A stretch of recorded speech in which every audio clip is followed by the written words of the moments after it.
If love is a Christian phenomenon, it follows that it is only possible through faith and belief. But as an ethical phenomenon, it must also be lived. To understand how this could be so, Kierkegaard uses an analogy. He compares love with trees. In contrast to earthly love, Christian love is something eternal. When an earthly tree blossoms, we can quantitatively say for how long it blossoms and for how long the blossoms will last. But this is not the case with Christianity. Therefore, no one, if he understands himself, would think of saying of Christian love that it blossoms. We can talk about earthly love just as we can talk about earthly trees, but no poet would think of singing the praises of the eternal love of Christianity. What the poet sings about must have the sadness which is the riddle of his own life, that it must blossom and must perish. But Christian love abides, and for that reason it is. What perishes blossoms, and what blossoms perishes. But something that is cannot be sung about. It must be believed, and it must be lived. This brings us to another Christian characteristic of love. It must be accepted by faith and not by reason. As we have pointed out, paradoxes which are found in Christianity are not flaws of Christianity. Quite the contrary, they make belief possible. By trying to resolve the paradoxes, we reduce Christianity to something inferior. In such endeavors, we ultimately reduce the heavenly to the earthly. Consequently, love as a component of Christianity is something to be enjoyed by its manifestations. If we tried to fathom it, we would disturb it. For this reason, we must believe in love. Otherwise, we simply will not notice that it exists. Normally, when we want to show someone that we love them, we declare our burning love for that person. But the love Kierkegaard is talking about is not something that can be shown through a speech. It can only show itself in deed and action. Before we move on, I would like to emphasize that Christian love is not the only type of love that can be found in Kierkegaard's philosophy. And we need to keep in mind that Christian love is not the only type of love that can be considered ethical. In his other works, Kierkegaard distinguishes between different attitudes towards love. The best example of this can be found in his stages on life's way, in which Victor Eremita, Johannes the Seducer, Constantine Constantius, and two other people known as the young man and the fashion designer plan a banquet. The atmosphere is reminiscent of Plato's Symposium. The five begin to drink wine and they decide to talk about erotic love. If you are familiar with Kierkegaard's philosophy, you should be able to recognize these names. Victor Eremita is one of Kierkegaard's pseudonyms, and he is known as the editor of Either Or. And in this book, the part entitled The Diary of a Seducer is written by Johannes the Seducer. Likewise, Constantine Constantius is another one of Kierkegaard's pseudonyms, who is known as the author of Repetition, a book which revolves around someone known as the young man. By presenting the opposing views of these five people in one setting, Kierkegaard tries to show how the three stages of life reflect one another. The overall setting is also very Kierkegaardian. The contradictory views are presented to the reader, and it is ultimately the reader who should decide for himself which one of the views is the best one.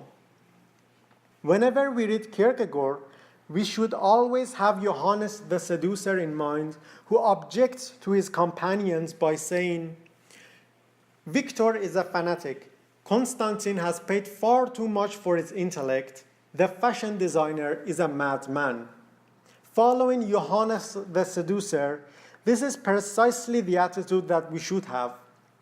We need to be critical and juxtapose all the views against one another to form our own judgments by discarding everything we have read or heard. Here, in the words of a person who leads an entirely aesthetic life, we hear ethical reasoning. Along the same lines, in Kierkegaard's philosophy, one of the things we realize is that even erotic love has its own ethical aspect. To give you an example, I will refer to the second part of Either Or, in which Judge Wilhelm tries to argue that the ethical can and must contain the aesthetic. A person who lives a purely aesthetic life lives for accidental moments, and only such moments interest him or her. Moments such as a chance encounter at a party, or a smile from the opposite sex in an interesting situation. But Judge Wilhelm argues that this accidental quality can be preserved in the ethical stage. The example he uses concerns his relation to his wife. He says, I know very well that her nose is not flawlessly beautiful and that it is too small, but nevertheless pertly faces the world. And I know that this little nose has provided the occasion for so much teasing that even if it were within my competence, I would never wish her one more beautiful. Hence, we see that in Judge Wilhelm's view, something as accidental as the size of a nose can have a profound significance. The ethical stage does not renounce the accidental, rather it transforms it, and therewith maintains that which is aesthetic in the ethical stage. Of course, erotic love is one type of love. In Kierkegaardian ethics, the most important type of love is Christian love. We all have heard the famous commandment, thou shalt love thy neighbor as thyself. In his unique interpretation, Kierkegaard puts an emphasis on the word shalt, thereby shifting the emphasis from the object to the agent. Under this light, thou shalt love is the kernel of this commandment, and the neighbor is only a secondary concern. This shift in emphasis transforms love into an ethical duty. But this won't change the fact that the neighbor plays an important role in this commandment. If the neighbor were just a redundant figure, there would have been no mention of him. So why is the neighbor mentioned? The subjective nature of love tells us that love is not something that exists in abundance for everyone to be enjoyed. It is not like a well or a pond that is shared by a commune. In other words, love is not something that takes place among people. It happens between people. Even though everyone in a community might experience love, their experience of love always remains on the individual level, and it will be always experienced between two individuals. You need to imagine each person as a dot on a sheet of paper and love as a line which connects each dot with every other dot. It is true that the Christian doctrine of love tells us to love the whole human race without making exceptions, but each one of the people in the human race must, in a sense, be loved individually. One of the differences between Christian love and philia or eros is that although philia and eros also take place between two people at a time, they differ from Christian love in that they don't embrace the whole world. Kierkegaard tells us that all you have to do is to obey in love, but this obedience is not the simple relation which is observed between a master and a slave. It is a two-way mastery, because it is conceivable that when A obeys B, B might take advantage of A. But the point is that since love forms a dual relationship between two people, B also needs to obey A. This situation forces both people to become responsible and to use their advantage position responsibly. Because if B takes advantage of A and misuses his relation to him, A has the capacity to do the same.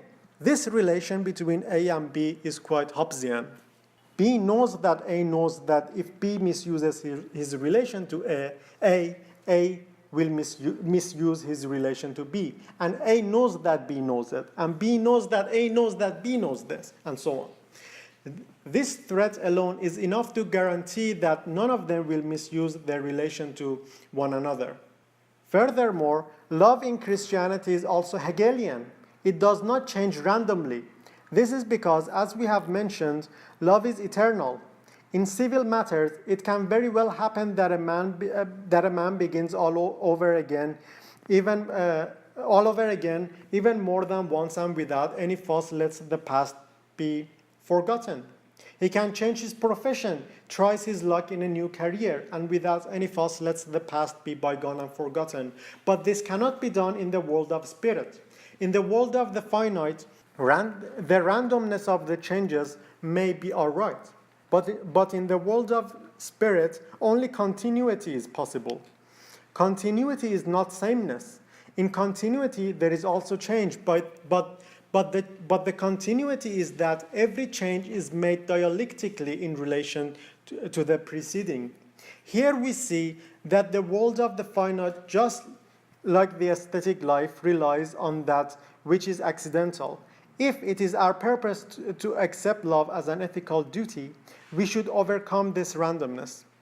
Based on this analysis, it is not certain whether alteration in Christian love is possible in Kierkegaardian ethics. However, what is certain is that if such a change were to take place, it would need to take place dialectically. Despite this possibility, we need to be careful when we talk about alteration. We could ask ourselves, why should love be a duty in the first place? Well, it has to do with alteration.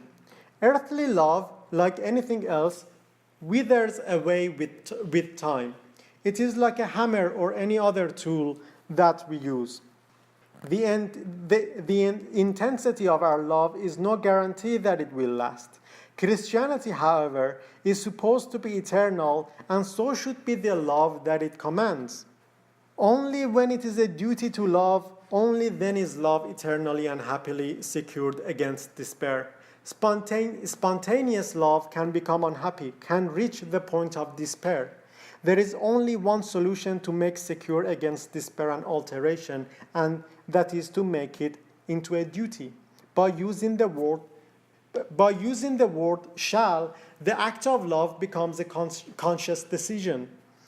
The interesting thing to point out is that by this conscious decision, we change love. But this one change is required to make it eternal. Therefore, by permanently changing it, we make it immune to further alteration. Alteration is not always caused by the person in love. It can also be altered from the outside.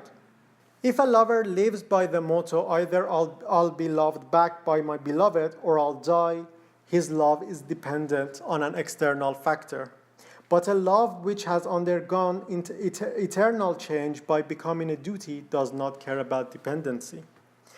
The person who loves ethically loves regardless of external factors. His love will be only in relation to itself and eternity. Such a love is self-contained and independent. Yeah, okay, I have a question. When Yeah. you're talking about the internalization Yeah. of the feeling, so how should one do it? Or is Kierkegaard talking about how the internalization works? Or because he's saying that the externalization is wrong without the internalization. But is it okay if we do the internalization, and what exactly does it include? Well, the simple answer is that for Kierkegaard, for example, he criticizes priests, and he was like a Christian. For him to be a true Christian is just to read the Bible. That's the easiest step. Just to give a practical answer, I don't know, when your teacher teaches you something, just read it yourself, read Marx by yourself and reread Marx. That's the easiest approach to internalization. Okay, but then there's no need for the church, right? Yeah, according to Kierkegaard, he criticized it. He didn't like the church. Okay. Yeah. To put it radically, he would say why churches exist, because each person should be who should gain the truth subjectively for himself. So if you think about it, let's say like we have Christianity, you might come to a different conclusion than that I might come to. So in a sense, we have two different churches and two different approaches to Christianity. So a single church does not make a sense. So the only person who can judge us is ourselves. Yeah. And God. Yeah. Okay. Mhm.